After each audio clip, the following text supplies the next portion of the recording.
allegiance to the flag of the United States of America and to the republic for which it stands, one nation, under God, indivisible, with liberty and justice for all.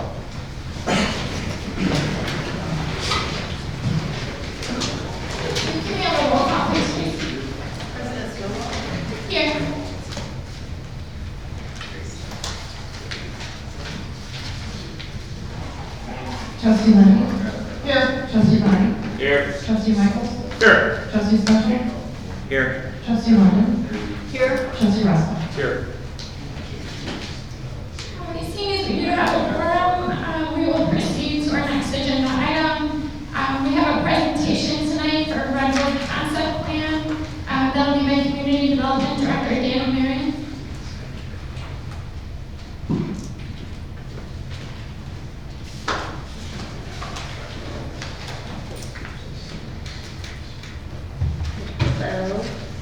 The village was contacted by Redwood for a proposed rental subdivision to be located at the northeast corner of Galena Boulevard and Route 56.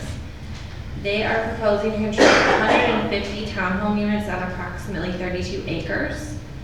For those of you who are not familiar with the concept presentation procedure that we have in place that we've recently started, we allow developers who have a project that they want to come and garner feedback from the board and the plan commission before investing in the application process and all the plans that they need to do that.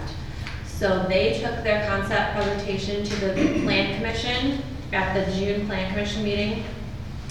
The feedback that the commissioners gave them included the condition of the soil and property, signalizing the intersection of Gordon Galena, on-site management and pets being allowed, building materials and guest parking, the overall location of the project, and the amenities were some of the items that the Plan Commission discussed.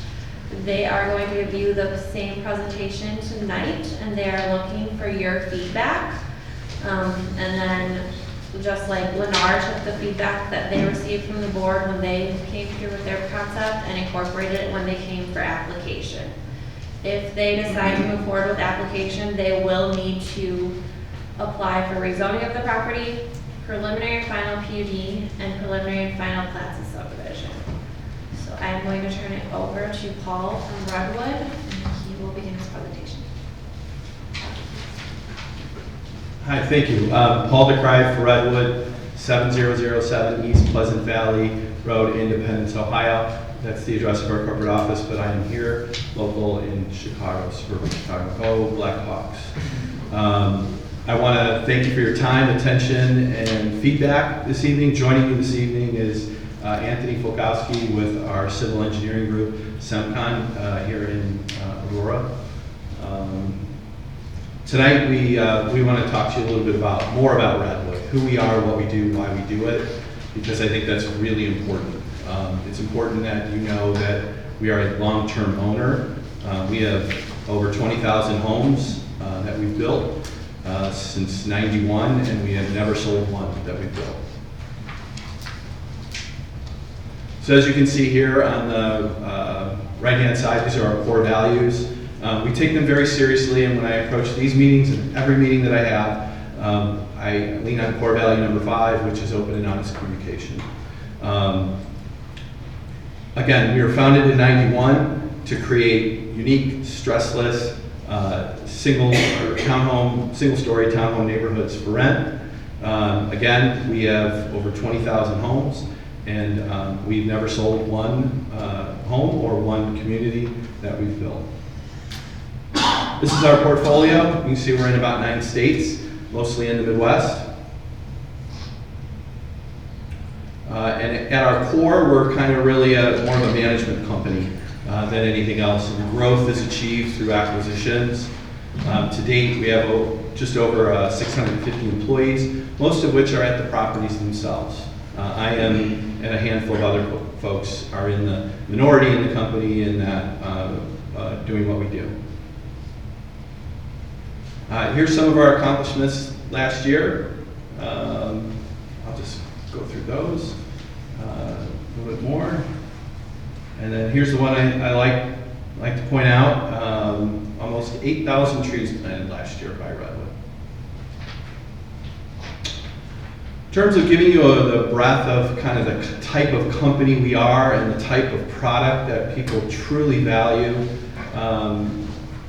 in the last 15 or so years, our occupancy in our entire portfolio has not fallen below 90%, and we have not grown rents in a year-over-year comparison of anything less than 3.1%.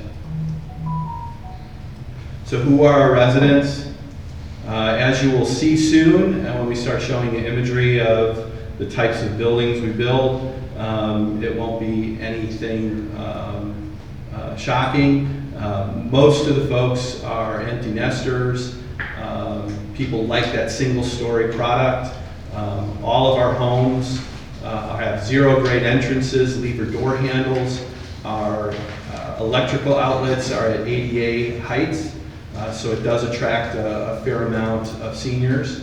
I'll get into the data, the specific data of who rents from us today and in our portfolio in a minute.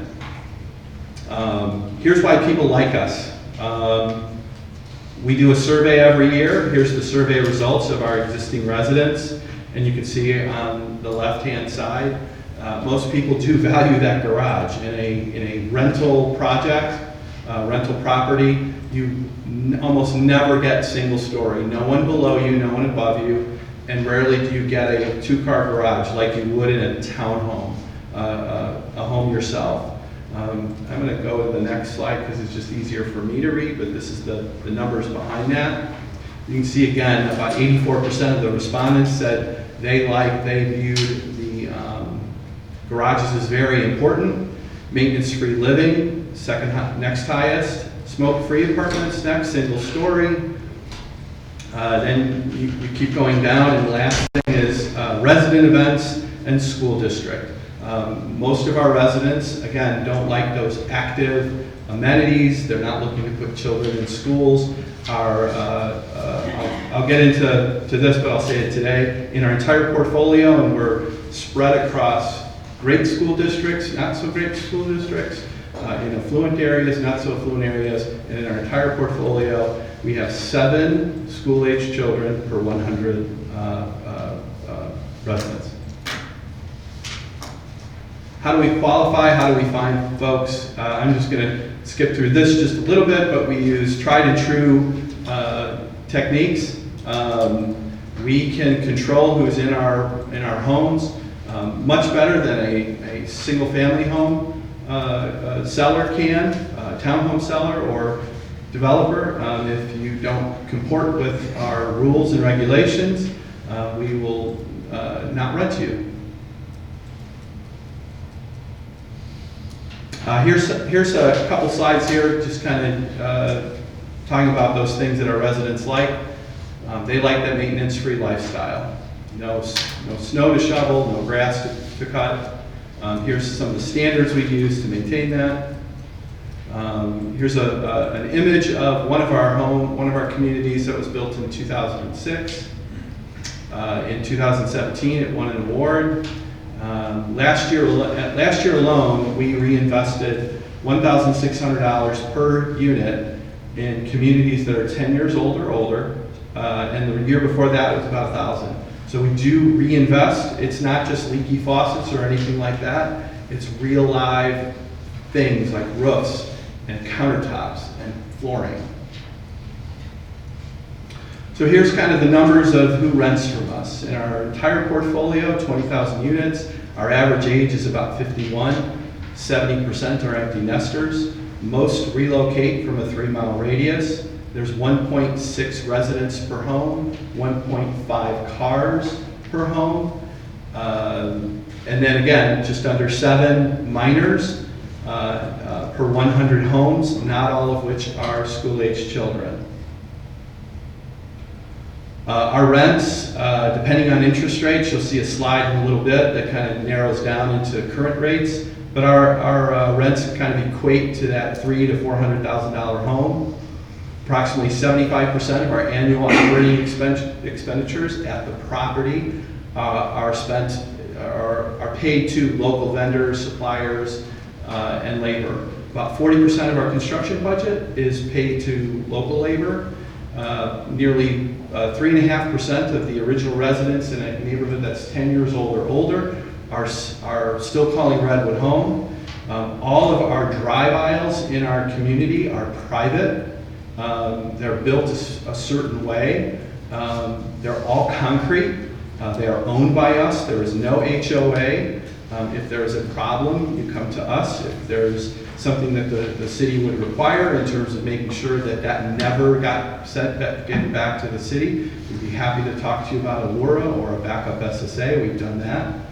Our drive aisles are 12 miles an hour and no parking. So what it does is we use those roadway drive aisles to slow traffic down, to make sure that people can see what's going on, and in turn, there's lower crime inside of our residents, our neighborhoods, and people like that peace and quiet. That's what people are really looking for when they come to Redwood.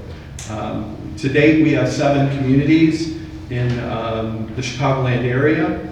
One of the closest ones is either going to be Aurora or the Oswego deal at Mill and Orchard. Now, has anyone had a chance to look at any of those? Drive by? I've been through both of them. You've been through both of them. So come. Thanks. So here's the economic impact that Redwood residents provide to the community. If you look at that 3-mile center column there, you go down 4 numbers, it's about $42,000. So when someone moves to a Redwood neighborhood, more often than not, they're coming from a 3-mile radius. And they are selling their home. They're looking for an opportunity to stay local. And this gives them that. They sell their home and they take that money and invest it, and they'll live here. And sometimes some of our residents will go and do the snowbird thing and live down in Florida for part of the year.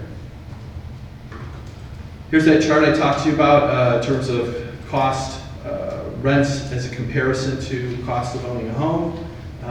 Right now, with rates where they're at, that's somewhere in the $275,000 to $375,000 range. Here's a quick chart, to give you a comparison of how some of Redwood's neighborhoods compare to Sugar Grove in terms of average income or median income and school performance. More specifically at the high school level, you can see that we are in a lot of affluent areas and areas where there's significant performance, and yet again, 7 minors per 100 homes. Here's some information. We got some questions at the last hearing about schools specifically, so we went out and pulled some data from the Illinois Board of Education in the Keeneland School District. You can see on the right-hand column, 2012 and 2013 data, 4,777 students or enrollment.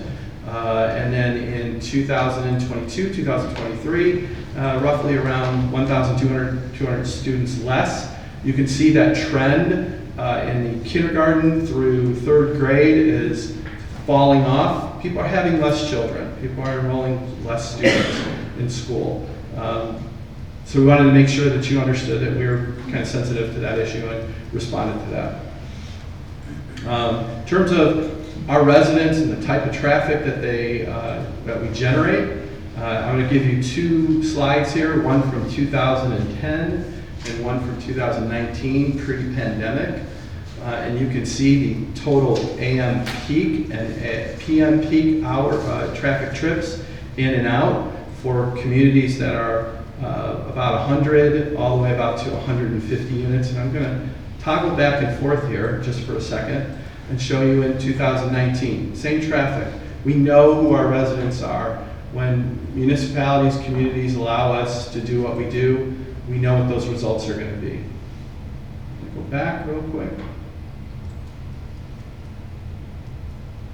Okay.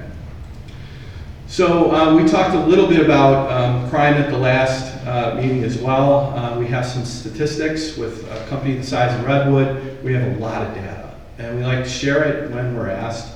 And sometimes we just like to share it. We talked a little bit about this last time, but I wanted to go in a little bit more detail. So here's a handful of communities.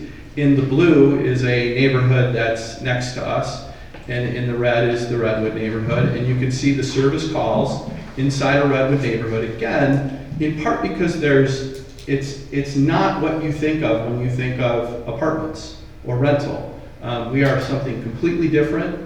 We are set up differently. We are managed differently. We're, again, long-term owner, never sell. Our roadway systems, our drive aisles are structured in such a way to help bring those service calls down. We're not like a senior age-restricted community that might have a lot of service calls for people needing hospital services.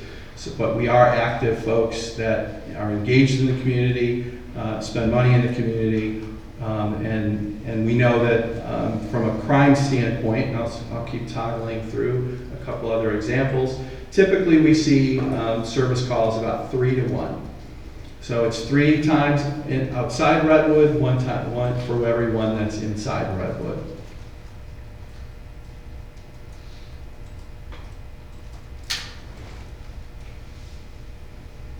Okay.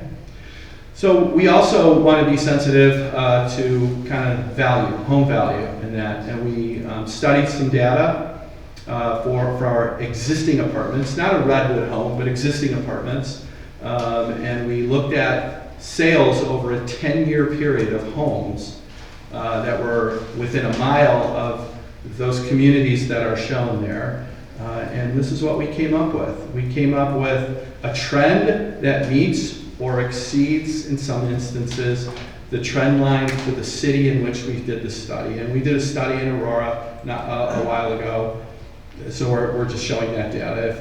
If you'd like to see this updated for some other community, we'd be happy to do that, although we do know that in the last few years, home prices have gone through the roof, so they will absolutely go up.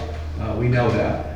That being said, what we did was we took the average home sale price per year, compared it to the next year, the next year, and the next year, and you can see that growth rate goes up.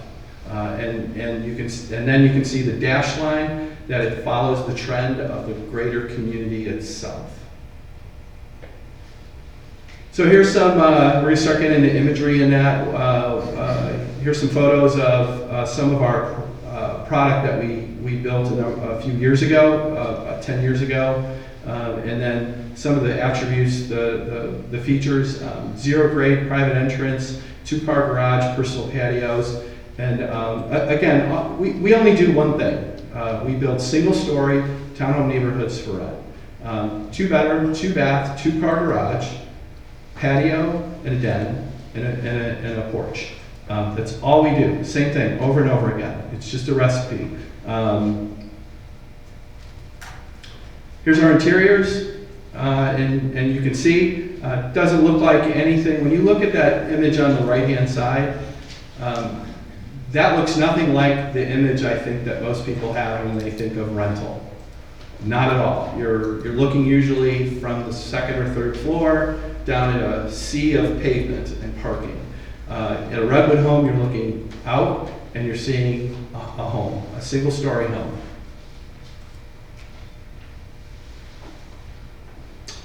Our units, our homes, range from just under 1,300 square feet, that would be the forest wood, in the middle, and all the way up to just over 1,600 square feet in the Cape Wood. Again, all are 2-bedroom, 2-bath, 2-car garage with a den and a patio. You'll see in all the unit layouts, we also include a pantry. I don't know of any other builder who builds for rent, multifamily, that puts in a walk-in pantry. This is just an example of some of the exterior cladding that we use. It's not the specific products at this point, but within those websites, you can see the parameters that we achieve. Here's our site plan. I'm going to stop here for a minute. I've got some imagery at the end, but I wanted to go through the site plan. We're anticipating approximately 158 homes. That's just under 5 units an acre. But all the way at the bottom, about 63.2% of our site is open space. We've included a programmable space in the front where all those trees are. We're not sure exactly what that is. That's maybe some feedback that you guys can provide to us. We're thinking, bird sanctuary or something along those lines, something that we know our residents would value. We also have a path at the top. There's that big, thick black line at the north end. That's a connection path to the trail system that's already there. We've got 2 ponds that are in the back there. And then,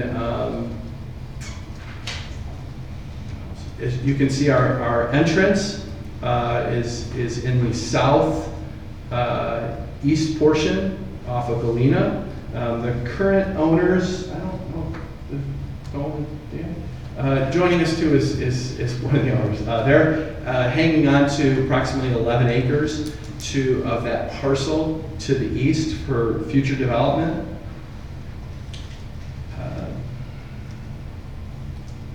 I'm going to finish up with some imagery.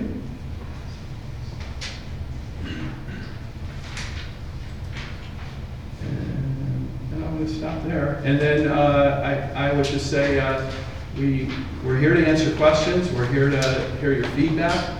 We believe that this property, and talking to staff, is compatible with code and intent for this parcel. I don't think we have a lot of rentals here, so I think these are nice for rentals. When you put up the new subdivision of rentals in Aurora, what was the occupancy? Was there a lot of interest? Oh, we're doing exceptionally well in all of our communities in Chicago. Exceptionally well. We, in most of our communities, and I'll just kind of name them for those who haven't seen them. We are in Maryville, Indiana. We're in Lockport, next to Broken Arrow Golf Estates. We're in Aurora, as I think everyone knows, off of Indian Trail. We're in Oswego, off of Orchard. We're in Crystal Lake. We're in Volo, and we're in Fox River Grove. And what we've experienced in Chicagoland is when we get certificates of occupancy, they lease. In some instances, we have to tell our management staff to slow down because construction can't deliver them fast enough. And for Illinois, for like Oswego and Aurora, was it the same? About 7 students per 100 households? Those are new and they're still in lease up. It looks like we're done, but we still don't have all C of Os for a lot of it, especially in Aurora. Aurora, we just had our grand opening. So we're just now starting to deliver C of Os where we can get occupancy. I don't have that data for the subset yet, but I can ask and see if we can figure that out and get back to you on that. Yeah, it'd be good to hear the feedback on Oswego's units. And that might be a benefit to the schools if there aren't very many students, but there are a lot of homes coming in. This is one that can benefit the schools. And I will say I like the bird sanctuary. Oh, sure. Those are the amenities. We did get asked at the last meeting, could you put in a pool? Could you put in a pickleball court? We know, again, based on our experience, that our residents really do not like those. We find that we did do that in the past, had like tennis courts and things like that, and the residents that live near there wanted to move. They wanted to move from this is a different lifestyle. This is not young folks looking to hang out at the pool. This is really about taking folks that are already here within about a 3-mile radius, letting them sell their home, come here, they keep their gym, they keep their coffee shop, they patronize all the businesses that they're building right now, so we're not giving them a free library or anything like that. We're giving them a big home, which you can't get in any other type of rental. I have a couple questions for you. Sure. What are all the units 2-bedroom and 2-bath? They are. We predominantly build 2-bedroom, 2-bath. We are experimenting, and when I say Redwood experiments, we have at any given time over 1,500 units that are being built. Right now, we're building 5 communities where there's 1 bedroom and a 3-bedroom. So all we're really doing is taking one building in those communities, and we're taking one bedroom from one of the 2 bedrooms and giving it to another one, and one more and one more. So we're not changing the footprint at all. And I don't even know that we're going to try that in Illinois yet. Regarding one in Oswego, what's the average rent? What are you renting it for? I have to double check that right now, but I think we're close to about 25. I can get back to you. So one other thing you mentioned is, a lot of people come from, And when I say 25, I'm saying the smallest home. correct. The 1,300 square foot It's home, also not the 13 to 16. 1,600, so it's 2,500 to 3,000. But you mentioned that a lot of people are downsizing, but I've been in the rental business for a long time. Most people who rent houses have never owned a house, so that's probably a small fraction. I'm guessing a lot of people are renters. So do you have any data on household income? Curiosity for a subdivision compared to the neighborhoods? In terms of what we rent, What's your rent to versus the we're towns? we're looking intently when we even look at this site or any other site. We're looking intently at average income or median income, and we won't go where the numbers don't make any sense in terms of what we're qualifying people at. Well, I'm saying you have 3 examples of a town like Oswego, Aurora, somewhere in Illinois. The average household income of the town versus what your like ballpark, What's the delta between the Correct. median income? I'd have to get back to you on that, but I know this is no one can get into a Redwood neighborhood without hitting the minimum standard, and right now most of our standard is about 3 times. So if you take that $3,000 times 12 times 3, Okay. that's the minimum. This is just a comment for me. I've been through both properties. Mhm. They're decent rental properties. I have a concern with the neighborhoods near around it. I mean, we're putting Lennar right by it. These are $500,000-600,000 houses, and you're putting, I call these low end, not lowest end, but low end rental properties. It's gonna, I think it'll negatively affect the price of the houses. So I'd be fine with rentals. I just don't like this project itself. I don't like the type of houses they are. It's just my personal opinion. I have a couple questions. You mentioned, but I wasn't sure if it's true in all plans. Do they all have their own laundry? Yeah. They don't They, all, have to they, see the laundromat? they have laundry hookups. Every community, every home has a laundry hookup. Okay, do you have, it looks like you have some there, but guest parking at each? We do, yeah. We have some. Again, this is just a concept plan. No, I understand, I'm also but- asking with your reference Sure. and all your other places. We do. And, the only snow removal that the Sherwood Road would have to because you would be owning all of those Correct. roads? So Correct. you would do everything in there, we Yeah, just there's have to do the no rest. snow removal, there's no fixing of the roads, and our tax bills are usually as if the city's doing it. Typically, we've not seen tax bills lower because we plow our own streets and are private.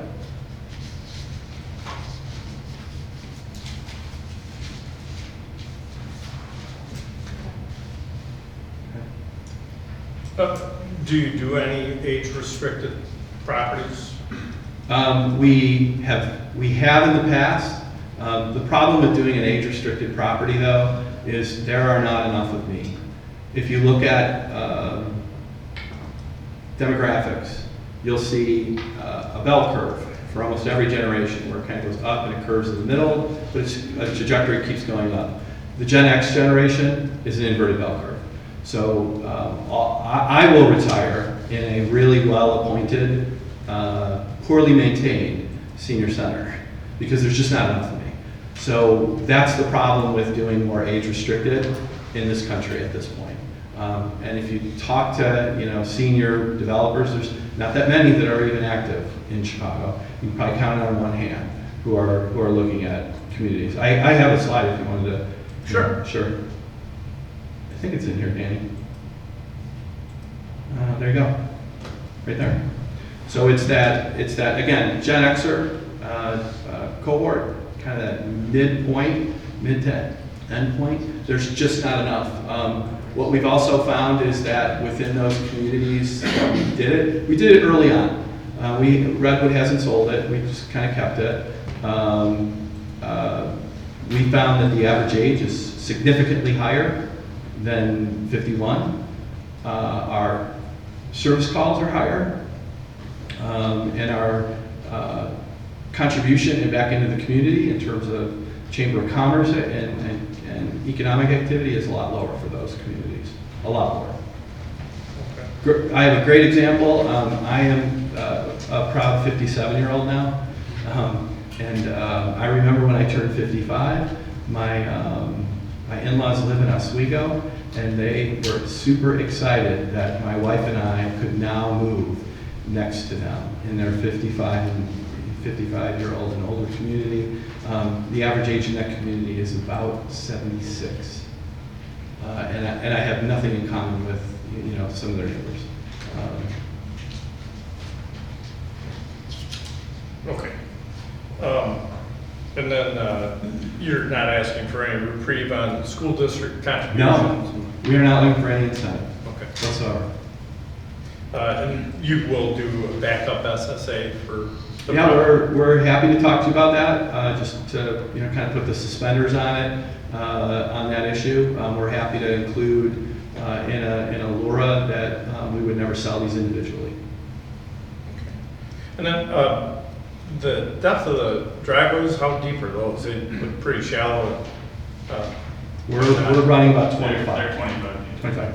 And then there's no sidewalk, it just goes right to the There's, driveway? it's a 22-foot wide pour, center drain with a 4-foot integrated sidewalk on one side.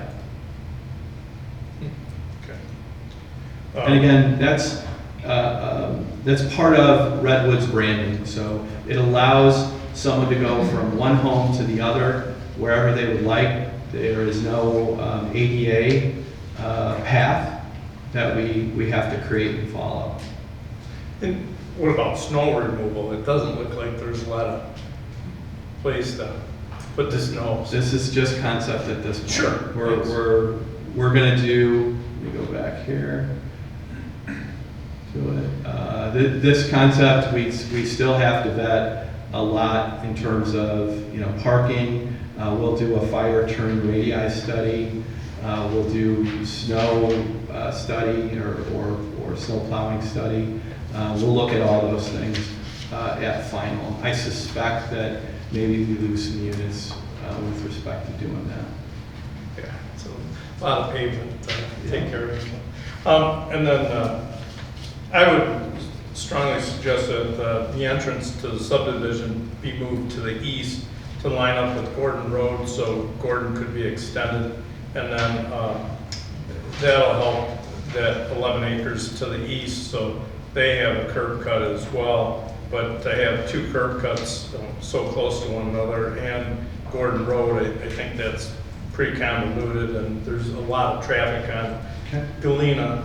So, and then if you do moving the entrance to the east, then I think a bike trail should be extended down that property line to the Virgil Gilman Trail, so that residents of Settlers Hill and I forget what the subdivision, Ingham Park, yeah, could then have a direct access to the Virgil Gilman Trail as opposed to heading east to go to the bridge. And then I would like to see the subdivision review, the plan reviewed by Tesca. We've given up a lot of concessions in the past, and I'd like Tesca to review it, notify the board of what concessions we're looking at. Sure. Thank you. Excuse me, I had a couple of questions. What's your average occupancy rate overall? Right now, today, we're somewhere around 96. 96. So that's fairly standard and constant over time. Yeah, High 90s. again, we've never been below 90% in the last 15 or so plus years. And that goes through the last recession and all those, all those tough times. When you look at the construction of your units, Do you put in fire breaks between the units? We do. What's the rating of that? Our standard is a 2-hour rate. 2-hour fire break. And spacing between the units, I'm assuming you're constructing out of wood, so typically from a fire perspective, it's 100 feet or more between the separate buildings for a significant fire break. What I'm looking at is, if we had a oops, how much of the subdivision could go up? Sure, we would anticipate that building here, we would do a sprinkler system anyhow. There would be a sprinkler? Yeah. Including the attics? No, the attic space would be fire break.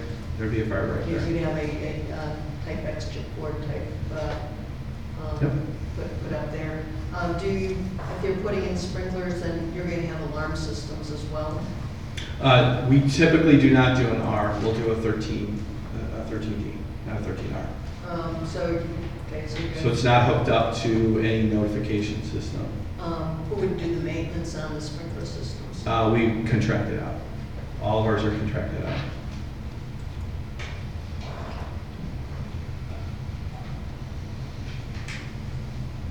Do you look at, also, since I'm assuming there's no basements here? No, it's Okay. slab on grade. So, do you have a shelter in place area? I mean, this is a tornado zone. We haven't gotten through code with respect to that, but I haven't seen anything in your code yet that says that's a requirement. It may not be required in the code specifically, Yeah. but let's look. It's an issue we have to deal with. I mean, today we just had a ton of tornado sirens go off, and we've had some pretty close calls in our area. We can look into that.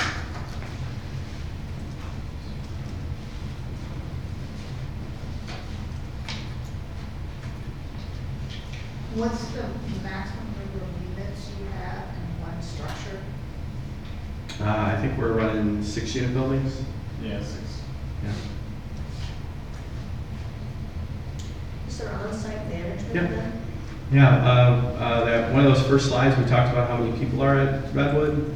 It's over 650. The vast majority are on site. We typically have a manager and a maintenance manager there. About 40% of those individuals actually do live on site. It's not a requirement, but sometimes people like to walk to work.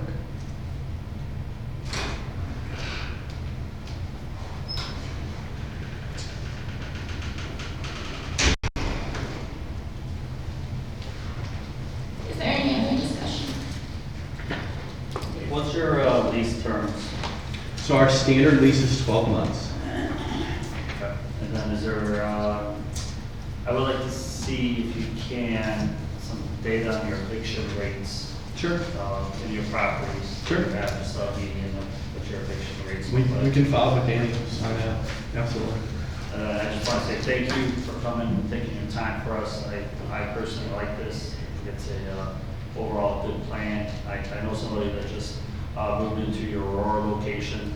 They speak very highly of it. Great. They like it. It's a younger couple that's just not ready to purchase a house yet. Not really sure where they want to go, but they wanted to stay around some family. And this was a great option for them. They get the feeling of being a homeowner without actually all the responsibility of being a homeowner. So this was a good start for them. So I like this idea, and I hope that we work out the little small issues and bring you back. So thank you. No, thank you. Thanks for the opportunity.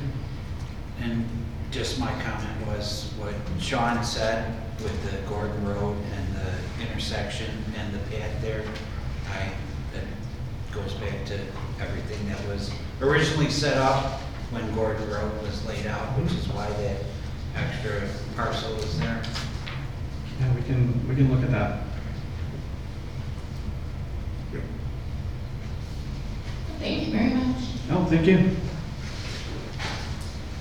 Up next, we have an ADA transition plan presentation from EEI Public Works Director Brad Merkel has our report on this item.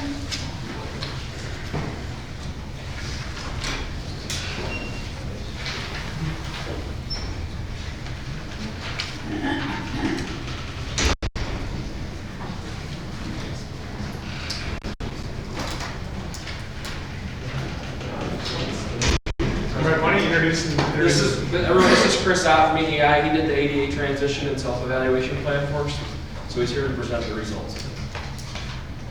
All right, thanks, Brad. So yeah, as Brad said, just summarizing the results of the ADA transition and self-evaluation plan we did for the village. So just a brief background. So ADA stands for Americans with Disabilities Act. It was enacted in 1990, then was amended again in 2009. And how that affects the village is all of the sidewalks and bike paths are required to be ADA compliant.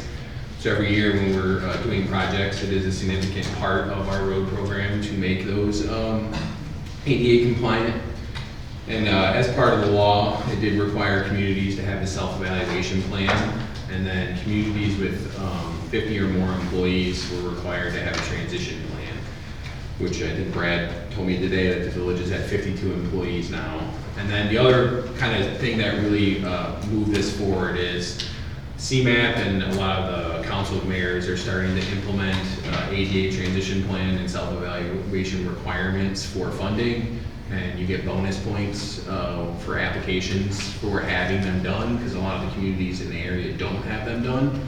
So this was a way for the village to really figure out where they're at with their sidewalk ramps to the community, while also hopefully making the village more competitive when submitting grant applications through Kendall Council mayors and other transportation related grants. So what does the self-evaluation and transition plan include?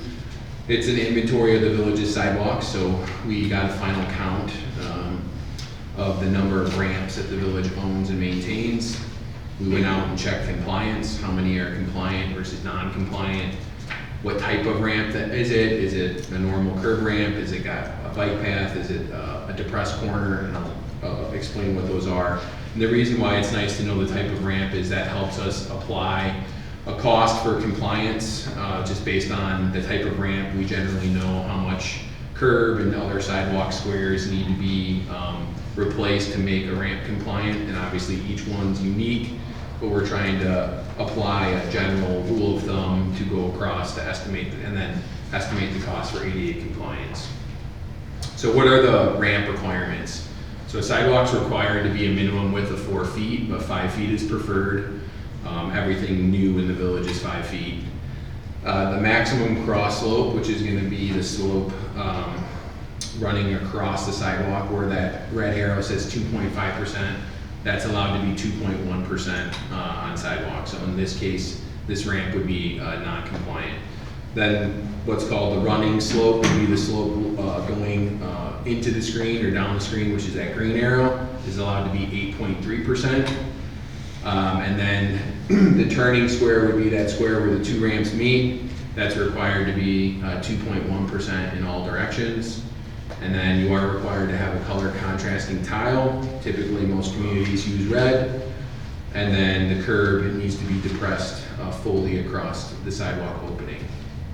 So here's some examples of some non-compliant curb. So in the upper left, you can see that the curb's not fully depressed.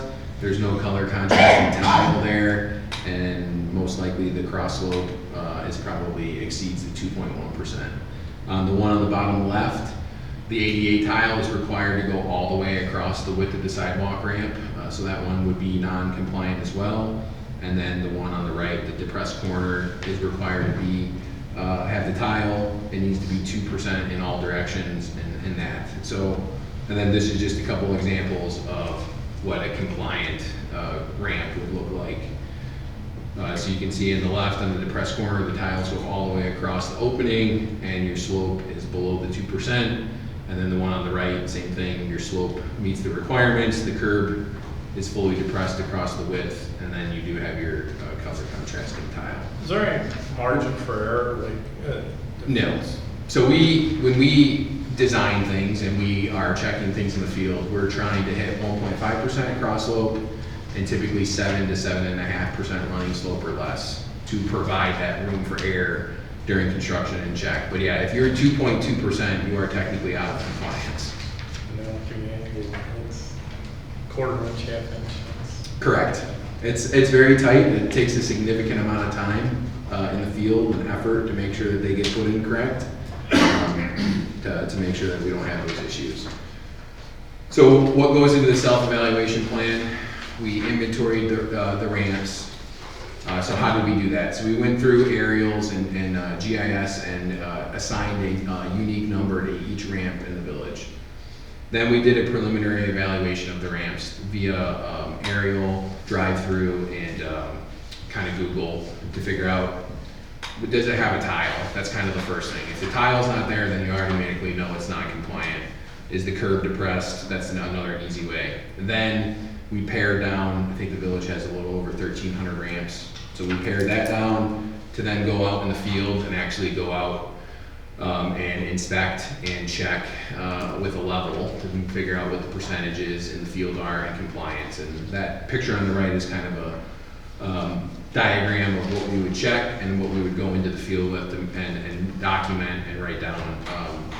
Did you sample, or did you actually check every one? We checked every single one that was close, basically. If we knew from driving through, because the tile wasn't there, the curb wasn't depressed, we didn't bother checking those. But anything that looked like it was close, we checked. It was probably 400 or 500 ramps, I would guess, that we ended up checking in the field. And then we would determine compliance and then document the ramp type. So the village has a total of 1,341 curb ramps. The type of ramps are listed there, predominantly just your normal curb ramp that everyone is probably used to. And then compliance, there's 599 that are compliant, 742 that are non-compliant. So ultimately, and I think the report got sent out to everyone on the board, but we documented in an aerial, red is non-compliant, green being compliant throughout the entire village. So then the next step was the transition plan. So some requirements to the transition plan, you do need to designate an ADA coordinator, which Brad is designated, will be designated as the village's ADA coordinator. Adopt standards and guidelines. The village follows the IDOT highway standards for curb ramps and the IDOT Bureau of Local Roads. So that's been adopted. Public notice, the plan will need to live on the village's website once it's all finalized and complete. There's a grievance procedure that's written into the plan, so that provides written guidelines on how to document an ADA complaint if the village was to get one. The complaint would get reviewed by the ADA coordinator, depending on severity of the complaint, location, traffic. It could be something that gets fixed right away. It could be something that maybe is planned for a future project, just depending on where it is. And then it lays out that the complainant may appeal to the village administrator if not happy with the ADA coordinator. And then it does lay out a schedule and budget for the improvement. So right now, typically, the village handles ADA compliance by their annual street program. As the street gets fixed, the ADA ramps get updated. No special projects have been done to my knowledge. However, I think if funding allowed and there was a reason in a high pedestrian area that maybe wasn't ADA compliant, the village could look into doing a special project. But right now, the time frame is basically as the street gets resurfaced, the sidewalks get brought into ADA compliance. I guess rewinding back a little bit, the standards changed quite a bit from when the law was implemented in 1990 to about 2014. They were evolving a lot. Things have been pretty steady since then, and standards have been pretty similar. So a lot of the ramps that are compliant have been ramps that have been fixed in resurfacing programs over the last 8 to 10 years. Chris, is that schedule for improvements, like as you're going with the roads, is that pretty consistent with what other communities that have done this are doing? Yes, especially with the size of the village, yes. I mean, a lot of communities are struggling to even maintain their roads, let alone do special projects for ADA considerations. So yeah, most people around and other folks that we've done these plans for have the same kind of plan, which is to tackle it as they do the street maintenance. Would you target areas around parks? Yeah, and that's what I would mean when you talk about special projects. If you've got a high traffic area that a lot of people are going to be traveling in, that's not ADA compliant, or around a school, stuff like that, that is certainly stuff that could be accelerated in the future. In the future. Yep. But like, Black Walnut Trails are redoing their Right. park. I don't know if that's targeted. We're doing those things, we're doing that subdivision next summer. Are we? We'll get done then, just like this one. Oh, okay. I have a question for you. Did you notice many newer curbs that were done that were non-compliant? Because I noticed a couple of exhibits, like almost the whole page is green, but there's a couple of red one spots. So it looks like Yeah, so a couple of those would be spots where maybe the ramp was leading to nowhere. It was a bike path that maybe the village had owned the bike path.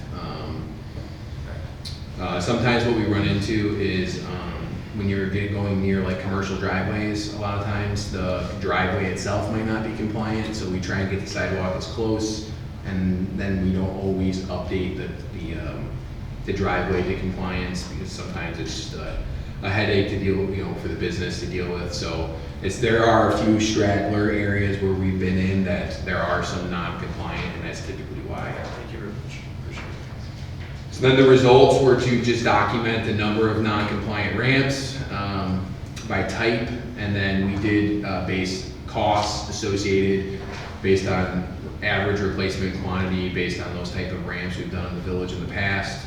The unit prices are based on our past bid results, and then they do add in a contingency factor on top of that. So right now, the total cost of compliance, to bring the village into compliance for those 742 ramps, is estimated at $2.5 million, and that's in today's dollars. So obviously, as time goes on, costs will continue to go up. But I would say every year, 10 to 15% of the annual road budget for resurfacing is probably dedicated to updating the curb and sidewalks for ADA compliance, depending on where we're at each year. And with that, happy to answer any questions. Sorry if I missed it, but is there a deadline that we have to have all these things? Oh, No, there is no deadline other than just to document, monitor progress. But there is no requirement to get things fixed right now. Right now, the only time that you are required to 100% update a ramp is when you alter the surface. I think if we get a complaint from someone, then that starts a process that we have to look at. Correct. To be addressed. have we had any specific complaints yet about any particular? We get trip hazard once in a while, but nothing. Mallard Point a couple years ago, we had that Oh, yeah, we. physically challenged resident that needed a wheelchair. And because that was such an older subdivision, there were a lot of them But that then we went through were. there and paid it all, fixed them all anyway. Right, but I'm saying at that time, there were a lot That's the of only them one that we we had, had yeah. addressed. Yeah. So, yes, that did happen in the past where we did fix a bunch of them. If you can, it's page 26 of our exhibit. It's in, it's Hannaford. Anyways, they have their private park, and they have the bike trail that goes around that park. And there's two areas that are marked as non-compliant. Is that a village responsibility to fix? Tracy, can you pull up that? It's page 26 of our packet.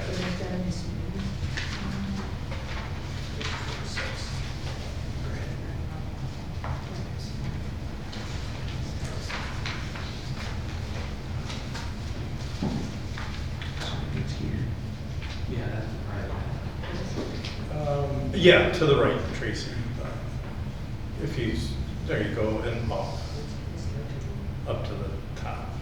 There you go. At that horseshoe, there you go. Yep, right there.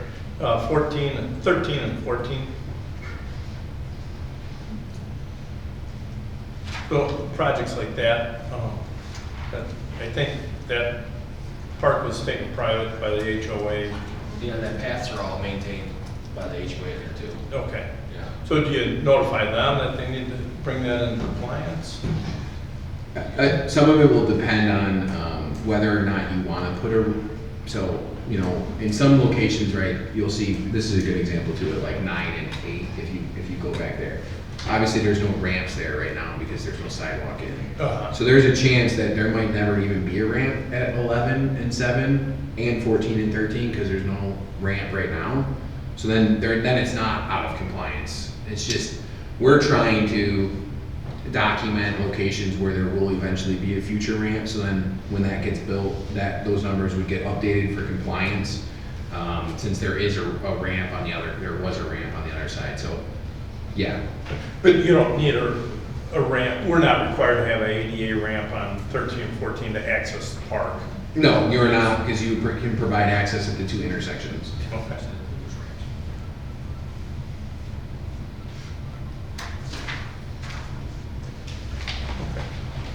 Is there any other discussion? Thank you very much. Thank you. When do you come back and do our road program? The fall probably, I'm assuming. I forget when you're coming back. Can't even remember what areas under, well, you said Black Walnuts? Black Walnuts. Up next, we have an airport report. Is there a report tonight? No report. Up next on the agenda, we have public comment on scheduled action items. Is there anyone signed up for public comment?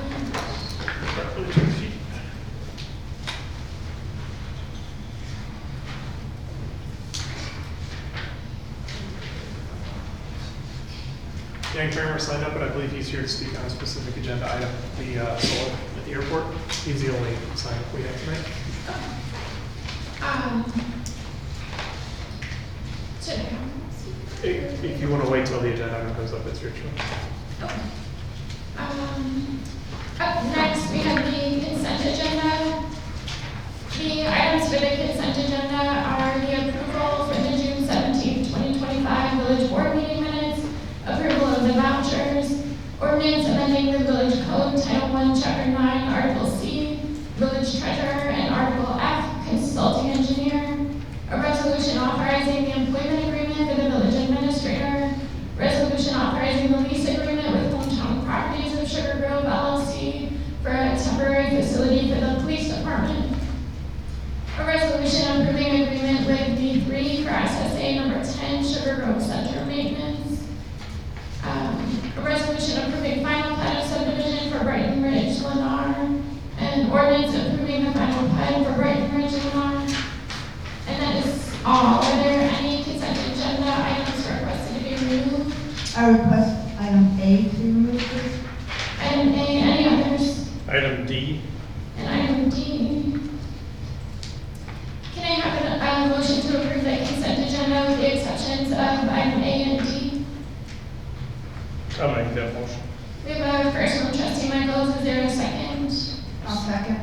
There's a second from trustee Lindy. Can we have a roll call, please, Tracy, for a vote? Trustee Michaels? Aye. Trustee Lundy. Aye. Trustee Bonnie? Aye. Trustee Special? Aye. Trustee London? Aye. Trustee Roscoe? Aye. The ayes have it, and the consent agenda is approved with the exception of items A and D. Consent agenda, item A, approval for the June 17, 2025 village board meeting minutes. Is there discussion? Yes, I spoke to Tracy about that. Can we make a motion to approve it? Make a motion to approve, I'll second. and then we have discussion. And then my discussion on that is I spoke to Tracy, there was, represented in my trustee report, comments were not, represented accurately. I gave her some information, so she's going to correct that. I will correct it. Do we need to table it or do it subject to modification? Should we table it until? Maybe table it until next, so we can look at it? I'll revise my motion to table it to the next scheduled meeting. I second your revised motion. All right, consent agenda item A has been tabled to the next scheduled meeting. Can we have a motion to discuss consent agenda item D, the resolution? I make that motion. We have a first from trustee Lindy. Do we need to take a vote? Item in? Oh, yes, we need to do that. I thought we were tabling. We do, but we still Oh, need. to table. Yeah, Sorry sorry. about that. If we could have a vote, Tracy. Trustee Michaels? Aye. Trustee Lundy. Aye. Trustee Bonnie? Aye. Trustee Special? Aye. Trustee London? Aye. Trustee Roscoe? Aye. The ayes have it, and consent agenda item A is tabled until the next scheduled meeting. The next item on the consent agenda is D, the resolution. If we can have a motion to discuss. I make that motion. We have a first from Trustee Lindy. Is there a second? I'll second. And a second from Trustee Michaels. We'll have a discussion on consent agenda item D. I haven't been happy with how we've approved annexation agreements in the past. I don't think Sugar Grove's benefited from these annexation agreements. We have new proposals coming. I really hope that staff and the administrator puts the village residents first when negotiating these and requires more of the developers so we don't have to put a burden back on the residents. And therefore, that's why I want to bring this up. I think we need to work on our technology, and with moving the village board meeting somewhere, I think gives us the opportunity to do that. But I think we need to set some higher standards for the administrator, and we'll vote in favor of the agreement, but just want to bring up my feelings and do a self-evaluation on an annual basis.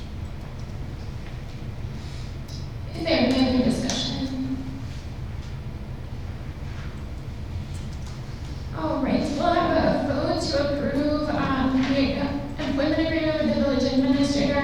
However, it is noted that we will put more focus into annexation agreements in the future. Can we have a vote, please, Tracy? Trustee Lundy. Aye. Trustee Michaels? Aye. Trustee Bonnie? Aye. Trustee Special? Aye. Trustee London? Aye. Trustee Roscoe? Aye. The ayes have it, and the employment agreement for the village administrator is approved. The next item of general business is an ordinance amending to the composition of the village planning commission to include members from inside village limits and the municipal planning area 1.5 miles outside village limits. Village administrator Scott Cotwell has the board report on this item. Thank you. At the last meeting, the village board discussed updating the planning commission to allow potentially one member from 1.5 mile radius outside the village limits. Currently, there's one member allowed to be from Sugar Grove Township only. And as you well know, in our municipal planning area, which is within 1.5 miles of the village, there are multiple townships, not just Sugar Grove Township. I just wanted to note specifically as well that this does say May. That was brought up by a trustee at the last meeting, so the entire commission could still be 7 residents if this were to pass. However, one would be allowed to be from the outside is not a requirement. It is something that may occur, and I'm happy to answer any questions. So I did a little bit of research on how far 1.5 miles is. And there are areas that are completely encased in Big Rock that then would qualify for being on our plan commission. It's 1.5 miles, but not in another municipality. Right. It's not, it's unincorporated. Oh, unincorporated. And there is also in Aurora, there's a whole subdivision, Meadowbrook Estates, I believe, that is completely surrounded by Aurora, that is unincorporated, so that they would be allowed to sit on Aurora as well. Then there's also an area in North Aurora that is unincorporated, that is within 1.5 miles, that would be allowed to sit on our board as well. How far do we want to do? Our borders are pretty big and regular and bounce around, and 1.5 miles away encompasses areas that I don't think we anticipate someone who's, enclosed in Aurora to sit on our plan commission. Is that within the The one, Boundary agreement that we have with the city of Aurora. this is an area that's unincorporated, from what I got from the King County thing. East of the high power lines on. This one is Meadowbrook Estates. I believe this is south of Blackberry Township, I think. Or wait, this one is, yeah, there's the railroad. Blackberry Farm, so it's south of there. If you wanted to see. But I mean, these are just some, I was able to just pull up that you have some areas, because everything on the east side of Gordon, you know, like the other side of Settlers Ridge, that's all Aurora. Then there's the one little subdivision here that looks like from the Kane County map, that this is unincorporated. Should we amend the language to be within our planning district and not take into consideration, a boundary agreement, maybe, because that would be east of the boundary agreement with the city of Aurora. I think it's, right, but I'm just saying, wait, what you want 1.5 miles, then it's gonna include a lot. And it's gonna include things, you know, people that are considered Aurora, or people that are considered Big Rock, because they're surrounded by those areas, that they would, you know, then be able to sit on our board. I think this is a bad idea. You know, people in Elburn aren't allowing it. We had a list of all the municipalities that allow this, and I didn't see any that really, I think Elburn requires them to be a resident, Batavia, St. Charles, Campton Hills, Oswego, Montgomery, Yorkville. Why are we different? The option exists in state statute, and I don't think we've ever had an issue with too many people from outside wanting to apply. We can barely get enough applicants that live, you know, inside the village, so just because we open it to 1.5 miles outside of the planning area doesn't mean we're gonna have applicants from all these other places where they have to accept them. The board always has the option to simply vote no on any candidate that doesn't make any sense. But, you know, leaving it 1.5 miles gets us the option of possibly some other, you know, qualified applicants. So, you said we have a hard time getting applicants. We had 2 vacancies. We had, what, 1 applicant, or did we have 6? We had 6. That sounds like we have plenty of applicants. Well, none were from, you know, nobody from Aurora is, you know, trying to come here. I highly doubt if we open this, which after today, either way, we're gonna open it again for more applicants, for another week or 2, I don't know. Probably another 2 weeks, because I wanna find that perfect person that is gonna put a lot of thought into these things, because that will hopefully help prevent what happened in the last 4 years. I don't think we're gonna have anyone from Aurora applying. If we did, and there was nothing going on near that border, you can simply vote no. Well, see, here's the thing. We have 6 applicants that are Village of Sugar Grove residents, but apparently they're not. I have a reason, you know, I don't think it would be fair for any of the applicants if I, you know, publicly gave specifics about why I might continue to search for that perfect person. I don't want to make anyone feel bad. I don't want to discourage anyone. We have very qualified people. However, I did not find a person that I felt was perfect for that second seat, and that is why I want to continue looking. Even if we decide tonight, you know, as a board, that you don't want to extend it to 1.5 miles, I'm still going to open it for another 2 weeks. And So you're right now taking applicants for 1.5 mile? Is that what you're saying? No, after tonight, when we decide what the ordinance will be, I will open it for 2 weeks. Okay, so I don't understand why you want to open this up to people outside of our village residents, when we don't have a problem with village residents applying that want to do the job. Because the last 4 years, the way we did it resulted in protests and a lot of unhappy people. We're going to do things a little differently. I will say right now, I have been involved with the Planning Commission and with protests over various things, the water park and everything.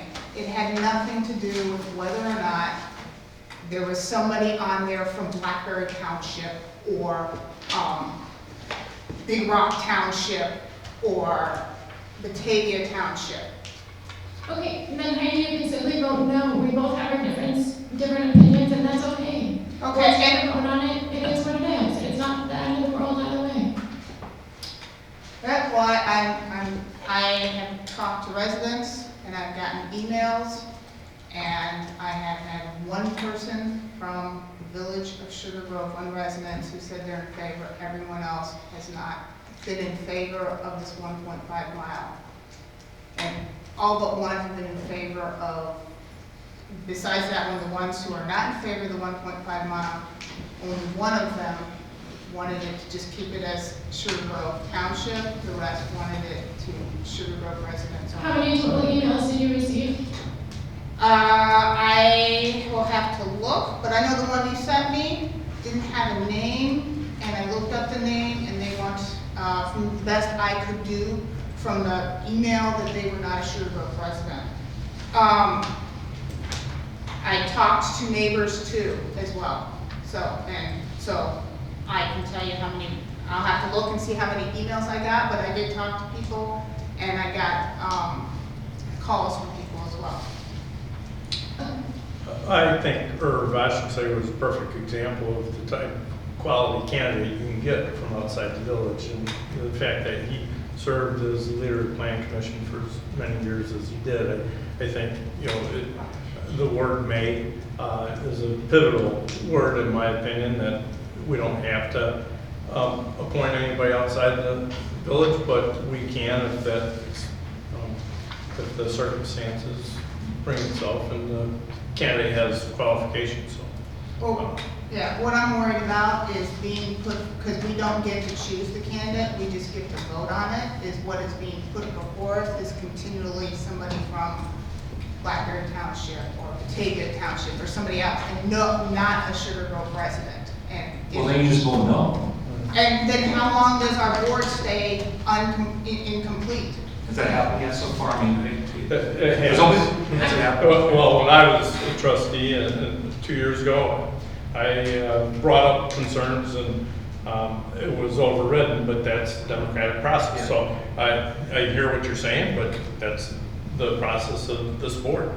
And I can tell you truthfully, if it is extended 1.5 miles, I do plan to open it for the 2 weeks, but when I review those applications, I'm not going to be looking at where these people are from. I'm just looking at the applications. I just want a larger applicant pool and, to include that area in possible applicants if possible.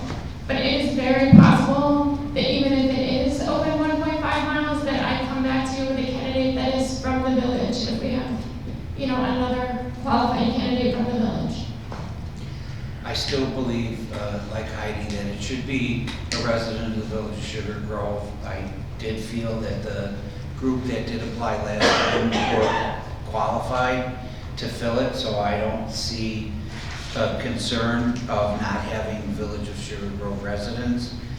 Obviously, we have, and Heidi did read part of the list, and there's also Geneva, North Aurora that are residents only, and that's why Heidi and I discussed having the second ordinance presented as well, because we didn't quite exactly agree with the explanation and discussion in the ordinance we're currently discussing.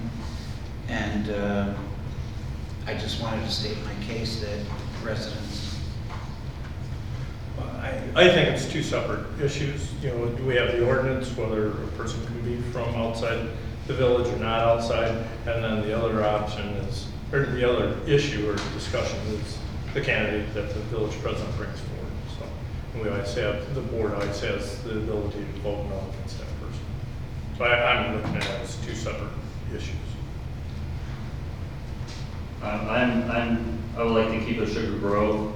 Herb was part of the Sugar Grove Township though, right? Yes. Not, so, back in the day, correct me your institutional knowledge, but the, Sugar Grove Township at the time was the next available when nothing was here available for us. We weren't, we really didn't have any other townships to pull from at the time, 40 years ago, correct? Yeah. Yeah, so yeah, that's. Big Rock. Big Rock, they didn't really have any, I mean. We were out in the Arrow Industrial Park.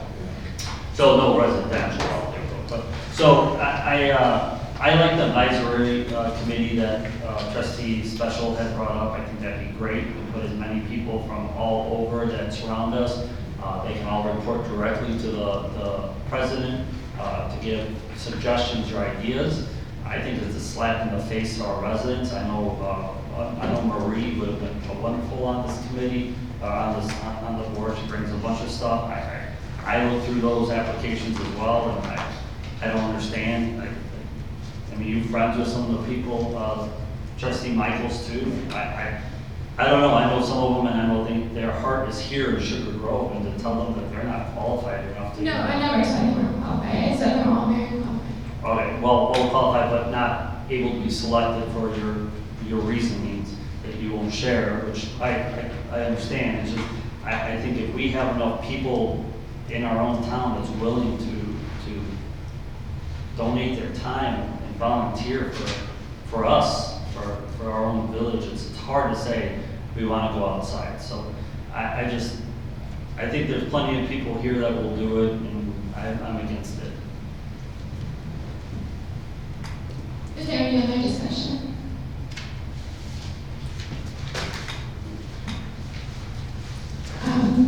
Hearing none, we will have a vote on the ordinance amending the composition of the village planning commission to include members from inside village limits and the municipal planning area to 1.5 miles outside the village limits.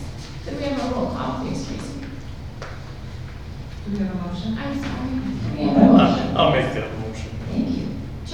We have a first from Trustee Michaels. Is there a second? I'll second it. And a second from Trustee Roscoe. If we could have a vote, please, Tracy. Trustee Michaels? Aye. Trustee Roscoe? Aye. Trustee Lundy, Nay. Trustee Bonnie? No. Trustee Special? No. Trustee London? Aye. Hearing. President Stoll? Aye. The ayes have it, and the ordinance will be amended to include 1.5 miles outside of village limits. The next item of general business is an ordinance amending the composition of the Village of Sugar Grove Planning Commission to include only Sugar Grove residents. This one does conflict with the one that we just voted on. Is there any discussion on this one?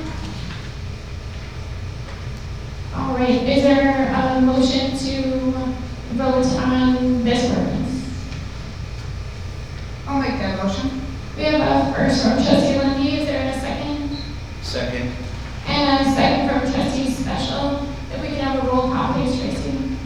Trustee Lundy, Aye. Trustee Special? Aye. Trustee Bonnie? Trustee London? Nay. Trustee Michaels? Nay. Trustee Roscoe? Nay. President Stoll? Nay. The ordinance amending the composition of the Village of Sugar Grove Planning Commission to include only Sugar Grove residents does not pass this evening. Our next item of general business is an ordinance approving the Aurora Airport Solar Project 1 special use permit, special use permit extension. Community Development Director Danny Marion has a board report on this item. We need a motion. Discuss and approve. Yeah, I'll make that motion. We have a motion to discuss and approve from Trustee Michaels. Is there a second? I'll second. And a second from Trustee Roscoe. Okay, so as you all know, the village has received a request for a second extension to the special use permit for the solar energy system that is to be installed on airport property. The first ordinance you have before you is for CS1. The location of this one is at on Dugan Road, the west side of Dugan Road between Scott and Wheeler. The board discussed the request for a second 6-month extension that would extend the deadline to obtain a permit to April 16, 2026 at the June 17th board meeting. Before you, you have the ordinance approving the second extension. Staff is recommending approving the provided ordinance for the extension. Thank you, Danny. Is there any other discussion? I was just wondering, I wanted one thing, Tracy was sending the email out about all of the discussions that were previously done on this. I'm sorry, what was the question?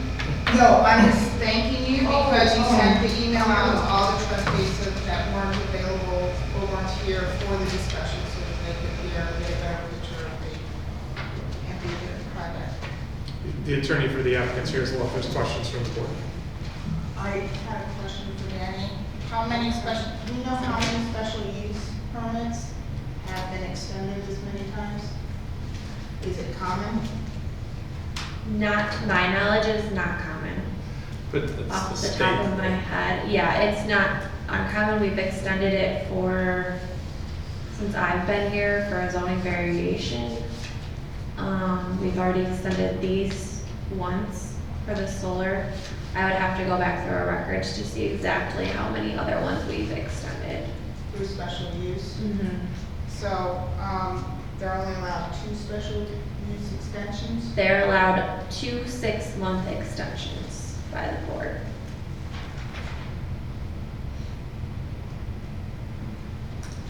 We can see the state's slow and look at Route 47 getting that wide.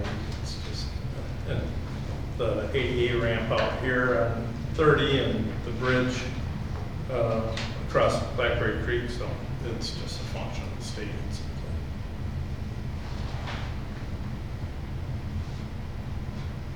Is there any other discussion? So, I have a question for the attorney on this, and the way the statute or our ordinance is written with special use. Dan's here too. I didn't know if you meant, okay, no problem. Sure. You just said attorney, I wasn't sure. Yeah.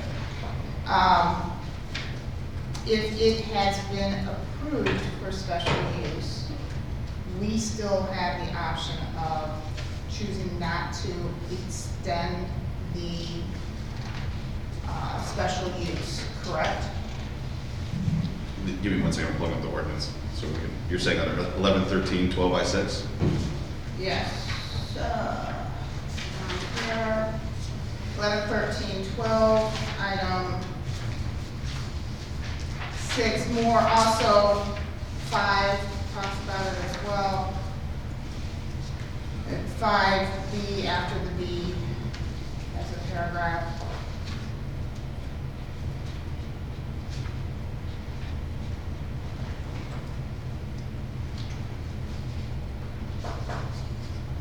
Correct, yeah, the language is the village board may, being the outward word, grant additional extensions of time not exceeding 6 months each on written application made within the initial 6-month period. So the may is the outward word. So the may is, so whether or not it had been approved previously, it may It's up to the discretion of the board, they may just extend it. decide to extend it or not. Correct.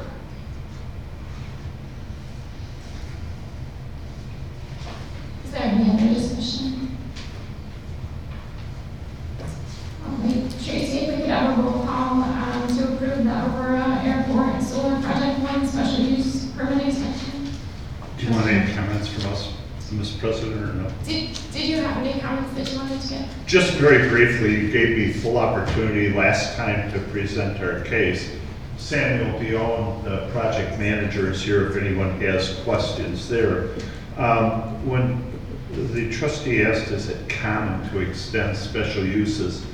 If the applicant was lazy or didn't do what they should do, then I would say the common question is appropriate. The issue here isn't should we have a special use or not. We got it. That's been decided. But it's an issue of safety. We have to go through a lot of hoops with both the federal government and the State Illinois Department of Aeronautics at the Secretary or Department of Transportation Office. The applicant has been diligent. They've spent close or over $4 million with the Con Ed connectivity agreement, so I think that shows its commitment. They got their approval letter from the FAA, I believe it was June 6th or June 10th of this year. So it took that long to get the FAA to approve so they could go to the Division of Aeronautics. They've got 4 more regulatory hoops they've got to jump through. They're ready with all of their plans and have filed everything. They're simply waiting for other governmental agencies to act. They would love to start digging tomorrow. So it's no disrespect to the village. It's not sloth on the applicant's part. We would respectfully request that you grant the extension. It's an issue of safety. All these groups poke and probe to make sure it's a safe plan. Thank you, Madam President. Thank you. Please, if you can have a roll call for a vote, please. Trustee Michaels? Aye. Trustee Roscoe? Aye. Trustee Lindy? No. Trustee Bonnie? Abstain. Trustee Special? Aye. Trustee London? Nay. The ayes have it, and the ordinance approving Aurora Airport Solar Project 1 special use permit extension is approved. The next item on the agenda for general business is an ordinance approving the Aurora Airport Solar Project 2 special use permit extension. If I could have a motion to discuss and approve, please. I'll make that motion to approve the ordinance. We have a first from trustee Michaels. Is there a second? I'll second. And a second from trustee Roscoff. Is there any discussion? If we could have a roll call, please, Tracy. Trustee Michaels? Aye. Trustee Roscoe? Aye. Trustee Lindy? Nay. Trustee Bonnie? Abstain. Trustee Special? Aye. Trustee London? Nay. The ayes have it, and the ordinance approving Aurora Airport Solar Project 2 special use permit extension has been approved. Thank you very much for your time this evening. Thank you. The next item on the agenda is an appointment, recommendation by, to appoint Brian Schreiber as the village engineer for the village of Sugar Grove with a term ending April 30th, 2029. Village Administrator Scott Copple has a board report on this item.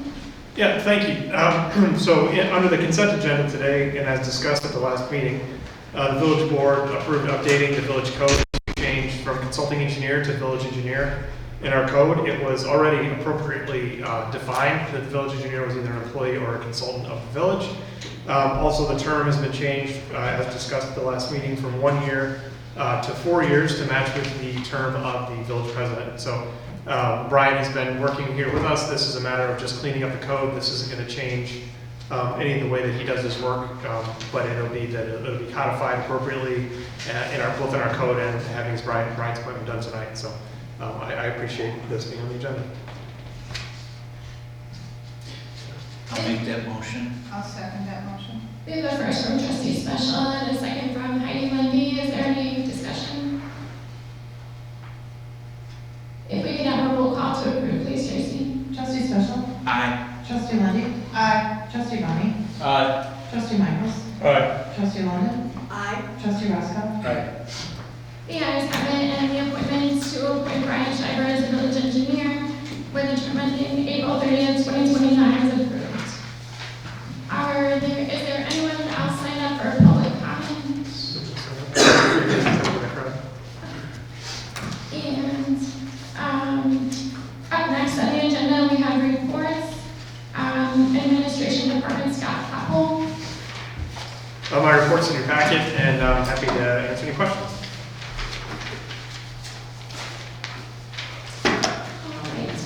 The next report is Finance Department, and Anastasia, is he here? Matt's at a conference tonight. Okay, sorry.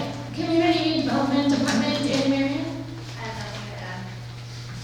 Police Department, Chief of Police, Pat Rollins.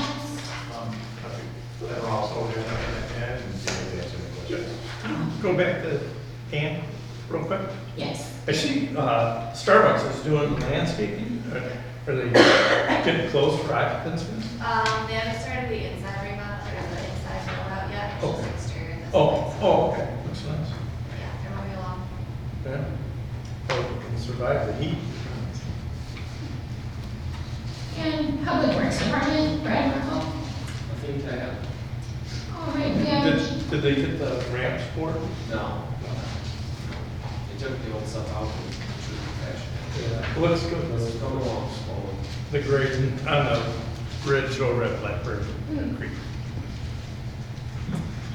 and trustee reports, trustee Lindsay.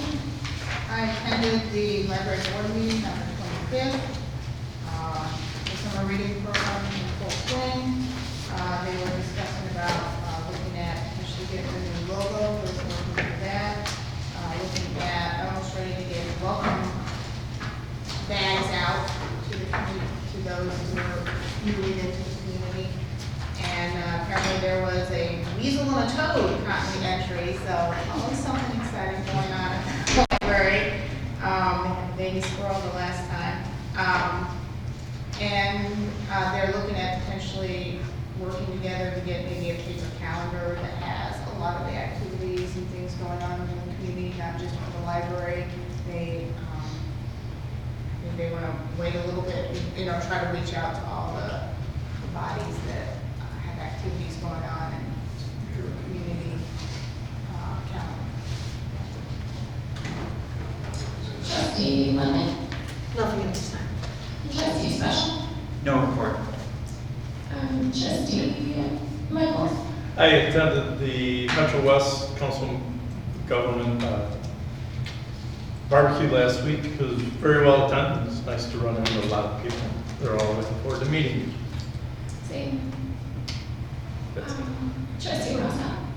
What I would say is, the proposal for the planning commission, I hope the president takes consideration, what we should pick is within the boundary area. I mean, if you're allowed to go 1.5 mile, but try to stay within a boundary area, you can. I do not plan on looking at the addresses of these people, or I'm just gonna post the anyone who's in the ordinance, and then I'm just gonna look at qualifications.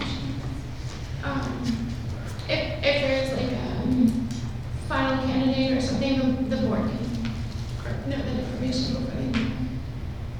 Trustee Bobby. Just I set a couple meetings with some of the people that are running for the King County Sheriff. I'm hoping to kind of meet with them in the next couple of months and kind of see what their opinions are. November? Would it be in November? Primary or I'm April? not following it that closely Yeah. yet, so I'll have to get back to you on that. Yeah. That's good information. I think the election's 2026 now. They've announced their candidacy, so that's pretty much all. I'm not following it super close to knowing the election is right yet, so. And I have no report this evening. We do have a need for executive session tonight. Could I have the reason for executive session is litigation under ILCS 122C11. Can I have a motion to move into executive session? Could I add that after the executive session, the board will adjourn with no action or discussion taken after the executive session? For the exception of the open meetings act, I got that motion. We have a first from trustee Michaels, is there a second? Second. And a second from trustee Special. We will now move into executive session. Roll call. May I have a roll call? Trustee Michaels? Aye. Trustee Special? Aye. Trustee Lindy? Aye. Trustee Bonnie? Trustee London? Aye. Trustee Roscoe? Aye. The ayes have it, we will now move